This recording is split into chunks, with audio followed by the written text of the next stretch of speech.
So if we want to know where this function is increasing and where it's decreasing, then what we want to know is where the derivative is what? 0. And when we say, according to the chart, where the derivative is 0, we mean where its outputs are 0, right? So how can I take the S graph and get the derivative? Do the shortcut. Okay, so write this down. So we're going to do the derivative. In chapter 1, we had a graph of the derivative. But now we're going to have an equation of the derivative. And that's going to be what? Negative 72 t to the 8th plus 72 t to the 7th. And what's the derivative of negative 7? 0. So, right, it's a constant slope of 0. Okay, so it's just 0.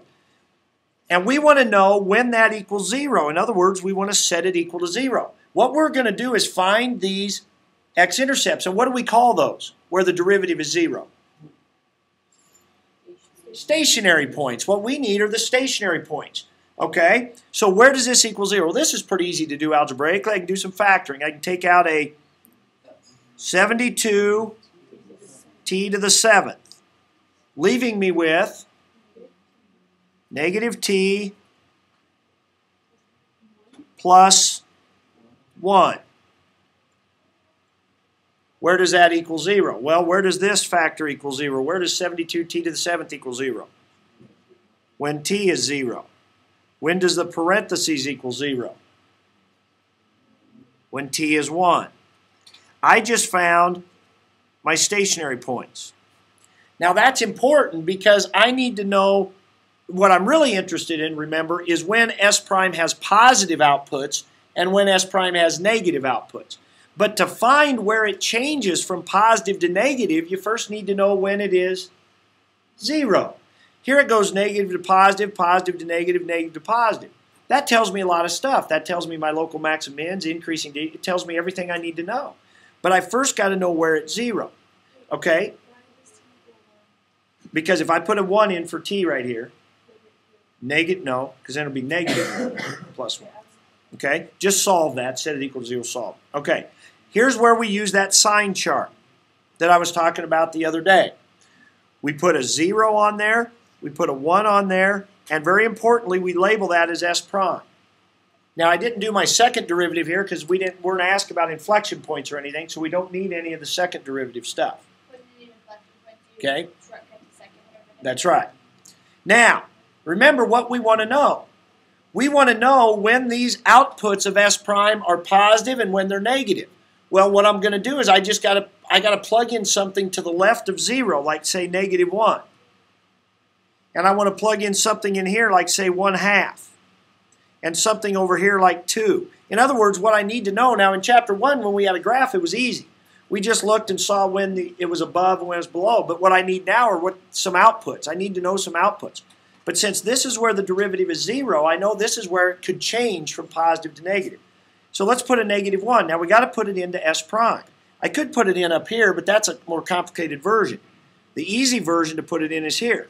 Remember, all I care about right now is when S prime is what? Positive or negative. I don't really care what values they have. I just care if it's positive or negative. So let's put a negative 1 into this. So if I take negative 1 to the 7th, it's a negative. Times 72, that's negative. I don't even care what it is. It's just negative. And now in here, what if I put a negative 1 in for t? No. Negative 1 in for t, that turns to positive 1.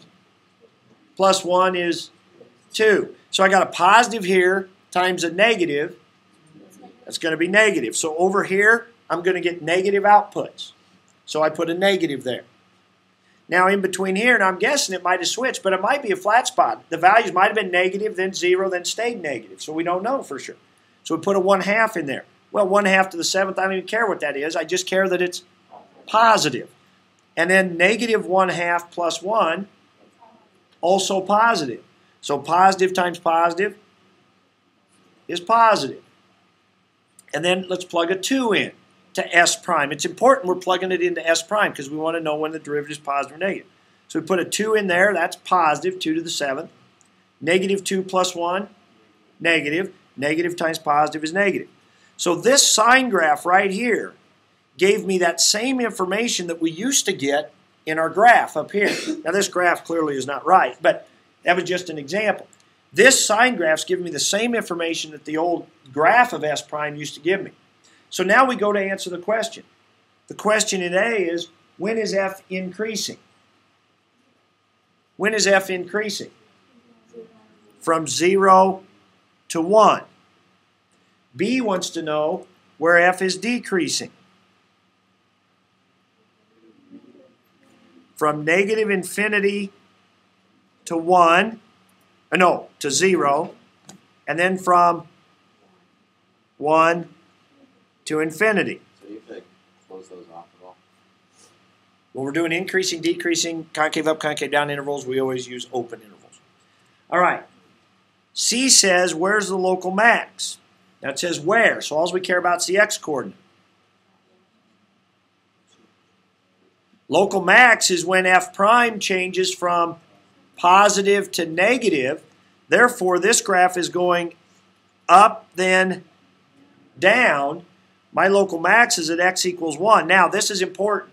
You must give a justification. This is something that the College Board does on the AP test. You must say, since S prime goes positive to negative, S goes increasing to decreasing.